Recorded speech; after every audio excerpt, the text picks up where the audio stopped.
মাদক উদ্ধারে গিয়ে আক্রান্ত পুলিশ। বারুইপুরে বৃন্দাখালী গ্রাম পঞ্চায়েতে চাঞ্চল্য। গ্রামে যেতেই পুলিশকে ঘিরে মারধরের অভিযোগ।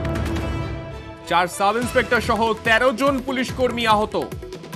পুলিশ কর্মীদের আটকে রাখার অভিযোগ। বারুইপুরের বৃন্দাখালী গ্রাম পঞ্চায়েত এলাকা, সেখানে মাদক রয়েছে এরকম খবর পেয়ে পুলিশ সেখানে অভিযানে যায়। আর সেই সময় তাদেরকে কার্যত আটকে রেখে তাদেরকে মারধর করা হয় বলে অভিযোগ।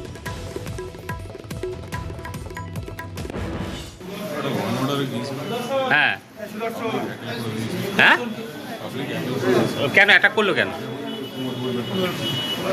অভিযোগ ছিল। কতজন মিলে আপনাদের ঘিরে ধরেছিল? প্রায় 600 থেকে 800। যাওয়ার পরে আমরা রেড করলাম, লোক ঘেরাও করলো চারিদিক থেকে। কারা ঘেরাও করেছে? ওইখানকার গ্রামবাসী সব লোকরা মারধর করেছে কি দিয়ে? ওরা ওইখানে লাঠি ছোটা ছট দিয়ে সব মারা করে দিয়েছে।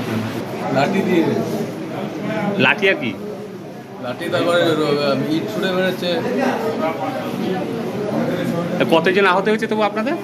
আমাদের তাও 8 জন। আটকে রেখেছিল? কতক্ষণ আটকে রেখেছিল? কত আধা ঘন্টা 40 মিনিট।